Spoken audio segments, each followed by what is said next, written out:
बात का दुर्भाग्य है कि किरण जी ने भी कभी इस प्रकार की चिंता नहीं की कि शहर की इस प्रकार डेवलपमेंट हो, अंदर की सुंदरता को भी कैसे देखें। कहावत है कि ऊंची दुकान और फीका पकवान। बाहर से आपने जिस तरीके से बताया कि भिवानी को बाहर से देखोगे तो आपको लगेगा कि 5 स्टार सिटी में, एक बड़ी सिटी में आप एंट्री कर चुके हैं, लेकिन अंदर आते ही गड्ढे। तारकोल का और पानी की जाती दुश्मनी है, तो तारकोल और पानी का जब मिलन होगा तो पानी तारकोल को काटेगा, उसी की वजह से गड्ढे जन्म। नमस्कार, मैं हूं दोस्त विनोद शर्मा और आज फिर से चर्चा करने के लिए हम पहुंचे हैं मुकेश गौड़, जो कि युवा आयोग के हरियाणा चेयरमैन है। और थोड़ी देर पहले यहां पर लोग पहुंचे, 2 पंचायत अभी भी बैठी हुई बाहर।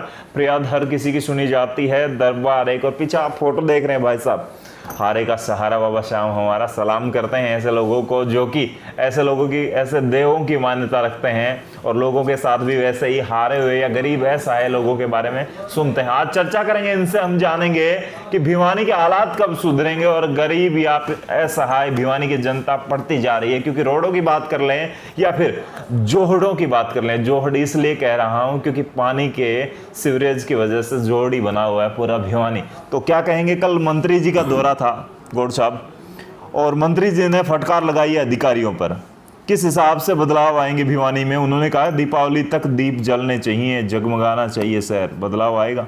जी, निश्चित तौर पे आएगा। और एक मंत्री का अपने इलाके के लिए इस प्रकार गंभीर होना विकास को लेकर के ये दर्शाता है कि वो अपने काम के प्रति कितने समर्पित हैं।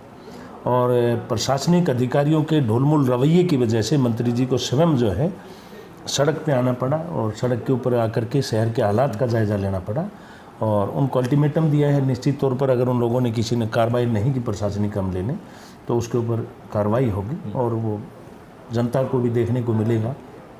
जी, मैं बात करूंगा जिस हिसाब से शहर के संगठन है वो भी अपनी समस्याएं पहुंचाते रहते हैं। कोई सीएम विंडो में जा रहा है, कोई डीसी साहब को सब जाके दे रहा है, या फिर पीडब्ल्यूडी की बात कर लें या दूसरे डिपार्टमेंट की बात कर लें। क्या गड्ढे नजर नहीं आते? संजय भाटिया जी भिवानी में आए या फिर मुख्यमंत्री जी का दौरा होता है, कोई भी दौरा होता है। रोडों की बात कर लें हम, दादरी गेट के आसपास काफ़ी वर्षों से समस्या है। सिटी स्टेशन की बात कर लें या फिर दूसरी जगह की बात कर लें, हर जगह बदहाल हालात भिवानी के। लोग कहते हैं कि सरकार यहाँ पे, एमपी यहाँ से है, एमएलए यहाँ से है बीजेपी का, मुकेश गौड़ का भी नाम आता है, और फिर भी मतलब इस हिसाब से अब इतने हालात क्यों पैदा हो गए कि प्रशासनिक अधिकारी मानते ही नहीं, या उन्हें इस तरीके से डांट फटकार लगाई जानी चाहिए कि मुझे करके ही देना पड़ेगा 1 वीक के अंदर। आपके कई सवाल जो है कोई ना एक इस बार में इकट्ठा हो गए। देखिए, 3-4 चीज़ें आपने अलग अलग पूछी हैं। पहली बात तो देखिए, इसमें कोई दो राय नहीं कि चुने हुए नुमाइंदे जो लोग हैं, जनप्रतिनिधि हैं, उनका फर्ज बनता है कि वो समय समय पर अपनी बात को उपयुक्त स्थान पर रख सकें और प्रशासनिक अधिकारियों से काम ले सकें। मैं जेपी दलाल जी का धन्यवाद करता हूं कि उन्होंने सड़क के ऊपर उतर करके और इसकी चिंता की है, क्योंकि हमारे लोहारू से विधायक और वैसे तो पूरे प्रदेश के मंत्री हैं।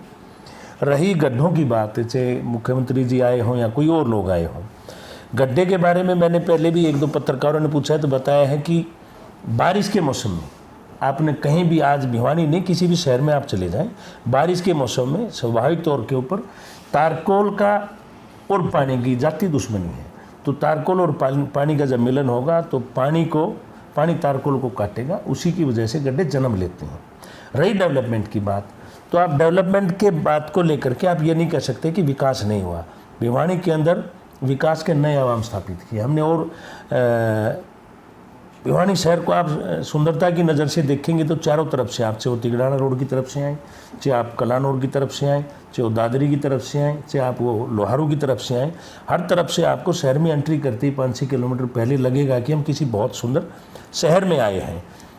जी जी जी जी गौड़ साहब, लेकिन एक बात कहूँगा, एक कहावत है कि ऊंची दुकान और फीका पकवान। बाहर से आपने जिस तरीके से बताया कि भिवानी को बाहर से देखोगे तो आपको लगेगा कि 5 स्टार सिटी में, एक बड़ी सी, लोगों से जानते हैं, दिल्ली वाले यहाँ से गुजरते हैं, राजस्थान वाले गुजरते हैं, कहते हैं कि हालात हमारे यहाँ केजरीवाल साहब ने बदल रखे हैं, हमारा शहर चमका रखा है, हमारा स्टेट चमका रखा है, और भिवानी के हालातों पर लोग कोसते हैं बीजेपी सरकार को।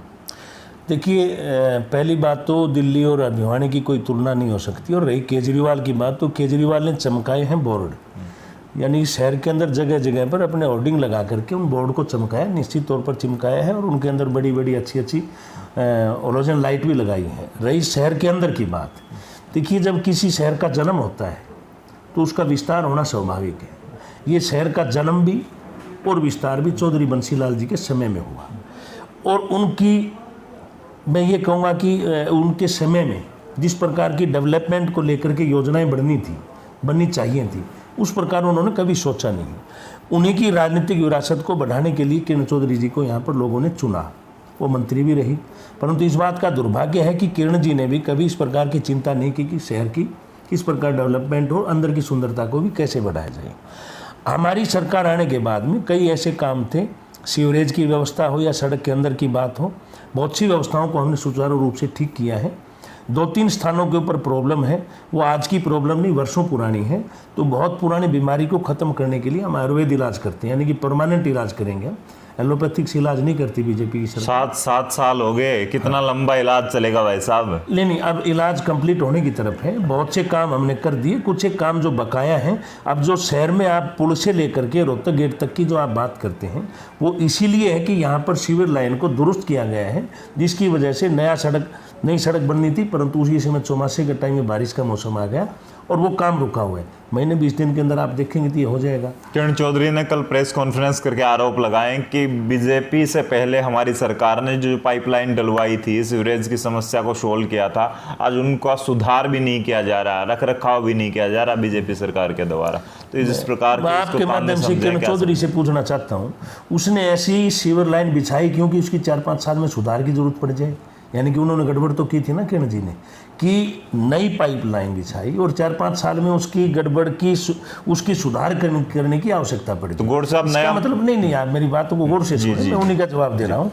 यानी कि किरण जी ने जो सीवर लाइन बिछाई गई उसके अंदर कहीं गड़बड़ जाला था, और हमें इसी बात की, मैं और क्या कह रहा था, यही तो गड़बड़ है। उस गड़बड़ जाले को ठीक करने में, पकड़ने में हमें टाइम लगा। लंबी चौड़ी सीवर लाइन थी, उसमें बहुत बड़ा गड़बड़ जाला, कमीशन का भी, सारी चीज़ों का गड़बड़ जाला है, तभी जाकर के शहर के अंदर समस्याएं। उन्होंने खुद स्वीकार की, ये बात आपने बताया। चलिए आप भिवानी की बात करेंगे। संजय भाटिया जी का 3 दिवसीय दौरा रहा, किस हिसाब से आने वाले चुनाव को लेकर चर्चाएं चल रही थी। उन्होंने खुद भी कहा है कि निकाय चुनाव के लिए तैयारियां चल रही हैं। तो संजय भाटिया जी का 3 दिवसीय दौरा किस प्रकार से मानते हैं आप, कैसे समझते हैं? ये देखिए 2 दिवसीय दौरा था, 2 दिन का, तीसरे दिन हो गया। हाँ, 2 दिवसीय प्रवास में भी कल जींद के अंदर था, और महिपाल ढांडा जी और मैं दोनों 2 दिवसीय प्रवास पर जींद में गए हुए थे। ये हमारी संगठन की योजना के अनुसार प्रत्येक डिस्ट्रिक्ट हेडक्वार्टर के ऊपर कार्यकर्ताओं से, मोर्चों से, प्रकोष्ठ और प्रकल्प जो हमारे हैं उन सब से रूबरू होने का, कार्यकर्ताओं से फीडबैक, किस प्रकार के यहाँ पर हालात हैं, जनता हमारे बारे में क्या सोचती है, किस प्रकार संगठन को आगे बढ़ाया जाए, निकाय के चुनाव आने वाले हैं, पंचायती राज के चुनाव हैं, तो उन सब चीज़ों की समीक्षा और आने के वाले कार्यक्रमों की रणनीति के तहत हम सबके प्रवास चल रहे हैं। भिवानी भाजपा की बात करेंगे। भिवानी भाजपा में भी कांग्रेस वाली ही बातें चलने लगी हैं, टकराव की बातें हैं, प्रदर्शन किया जाता है, विरोध किया जाता है कार्यालय के बाहर। शंकर धूपड़ जी का जिलाध्यक्ष हैं, और उसके बाद जब वो भी मामला नहीं सुलझता, उनको निष्कासित कर दिया जाता है कुछ सदस्यों को, तो फिर वो प्रदेश अध्यक्ष का भी पुतला फूंकते हैं। जगह जगह विरोध किया जा रहा है उनके द्वारा, उसके बारे में क्या कहेंगे आप? टकराव कहीं ना कहीं खतरनाक नहीं है भिवानी के लिए? कहीं कोई टकराव नहीं है। शंकर धूपड़ जी अपने काम को लेकर के समर्पित हैं। वर्षों की तपस्या के पश्चात उनको भारतीय जनता पार्टी ने जिलाध्यक्ष की जिम्मेवारी दी है, और हमारी टीम में जो सबसे सर्वश्रेष्ठ लोग थे उनमें से एक थे, तभी उनको जिलाध्यक्ष चुना गया। रही पुतले जलाने की या प्रदर्शन धरने की बात है, तो ये मान के चलो आप, किसी भी पार्टी का, राजनीतिक संगठन का जब विस्तार होता है तो उसके अंदर कार्यकर्ता भी, स्वाभाविक है कि जब हम 9.25% वोट थे, हमारी सरकार तो रही नहीं, हम 9.25% वोट थे, मतदाता थे, हम कार्यकर्ता भी हम कम थे। अब सरकार आ गई तो कार्यकर्ता भी बढ़ गए, नेता भी बढ़ गए, तो सबको हम जिम्मेवारी दे नहीं सकते, किसी को छोटी किसी को बड़ी मिली होगी, और नहीं तो हम कार्यकर्ता तो हैं ही। लेकिन गौड़ साहब, एक 80 साल का व्यक्ति कहता है कि मैं 30 साल से सेवा कर रहा हूं बीजेपी की, आप भी कई वर्षों से जुड़े हैं, और उसके साथ जिस तरीके से उन्होंने बताया, हमें कैमरा पर भी बताया और ऑफ कैमरा भी बताया, जिस तरीके से व्यवहार होता है, दुर्व्यवहार होता है, तो किस प्रकार का दुर्व्यवहार किसी के साथ हुआ होता है, बताएं आप, उपयोग मंच के ऊपर बताएं जी। वो वीडियो देखें आप उनके साथ इस तरीके से कि एक 80 साल के व्यक्ति के साथ ऐसी बातें नहीं होनी चाहिए। जब कहीं बैठ जाता है, मंत्री जी की मीटिंग में उनके साथ बैठे हैं वो, और उसके साथ बोलने का व्यवहार है, एक तरीका, वो थोड़ा सा सेंसफुल नहीं होना। पहली बात तो वो 80 साल का व्यक्ति अगर वाकई बीजेपी का कार्यकर्ता है तो उस बात को, उस व्यक्ति को इस बात की समझ होगी कि पार्टी का एक सिस्टम है, ये कांग्रेस इनेलो या बाकी पार्टियों की तरह नहीं है। यहाँ पर एक सिस्टम है, अपेक्षित लोग ही अंदर बैठते हैं। तो अगर मैंने वीडियो देखी नहीं कैसी है, आप मुझे दिखाना, मैं देख के बता भी दूंगा। पार्टी के प्रत्येक वर्कर को इस बात का आभास है कि मुझे किस मीटिंग में बैठना है और किस मीटिंग में नहीं बैठना। फिर भी अगर किसी ने बदतमीजी की होगी तो आप मुझे वीडियो दिखाएं, हम उसके ऊपर संज्ञान लेंगे। चलिए, नगर परिषद मामला काफ़ी चर्चाओं में रहा। चेयरमैन साहब के साथ जिस प्रकार से घटना हुई, उसके बाद कहीं ना कहीं बीजेपी की बैकफुट वाली बातें हो गई कि बीजेपी का कहीं ना कहीं यहाँ सनी हावी हो रहा है भिवानी में, या जिस तरीके से बीजेपी को ही लेकर चाहे टकराव की बात कर लें या चेयरमैन साहब की बात कर लें, कहीं ना कहीं फजीवत वाली बात नहीं है ये कि इस तरीके से इतना बड़ा नाम होना, और उसके बाद ये आरोप लगे कि बीजेपी इनके साथ जुड़ी है, तो अब कार्रवाई भी नहीं हो रही। बेचारों की FIR के लिए उन्होंने कई पंचायतें तक की। किसके ऊपर कार्रवाई नहीं हो रही? कार्रवाई नहीं हो रही, उनकी मांगे नहीं सुनी जा रही, ठेकेदार पक्ष की बात कर रहे हैं हम लोग। अच्छा, देखिए, दो बातें हैं इसमें, कोई दो राय नहीं कि रण सिंह यादव बीजेपी समर्थित चेयरमैन हैं, और उन्होंने भी स्वीकार किया कि मुझे रात के अंधेरे में वहाँ नहीं जाना चाहिए था। हम भी कहते हैं कि रात को उस समय दूसरी तरफ से मैंने वो ऑडियो भी सुनी थी, प्रोवोक किया गया और वो प्रोवोक होकर के वहाँ पर चले गए, झगड़ा भी हुआ और उनको चोटें भी आई। अब दूसरी तरफ से किस प्रकार की वो FIR लिखवाना चाहते हैं? एक व्यक्ति मृत्युशैया से वापिस आया है, उसके ऊपर पुलिस ने कार्रवाई की है, उनको लगता है कि इसमें कोई गड़बड़ हुई है, तो कोर्ट है, कोर्ट कचहरी है, वो अपना काम करेंगे। लेकिन FIR के लिए चक्कर काटते रहे वो लोग, काफी दिन पंचायतें होती रही। अब उनके घर पे हमला करने के लिए आरोप लगाए गए कि हमारे घर में हमला करने के लिए आए हैं, ऑडियो वायरल हुई हैं, वो सारी बातें हुई हैं। और बीजेपी पर आरोप है इस बात के कि प्रेशर बनाया जा रहा है पुलिस प्रशासन पर या अधिकारियों पर। तो क्या सच है इस प्रकार का, या फिर पुलिस प्रशासन सही से काम कर रहा है? देखिए, मैं बताऊं, प्रशासन बहुत मुस्तैदी के साथ में अपना काम कर रहे हैं। और रही प्रेशर की बात, प्रेशर में आने वाली ये सरकार की पहले से हिदायत है, किसी अधिकारी को किसी भी प्रकार के प्रेशर में आने की जरूरत नहीं, अपना काम करें। रही मुकदमे की बात, तो मुकदमे के अंदर प्रशासन किस चीज़ का मुकदमा दूसरी तरफ से करे? वो कहाँ है कि वो घर पे गए, तो किसी पार्क के अंदर उन लोगों की भिड़ंत हुई है।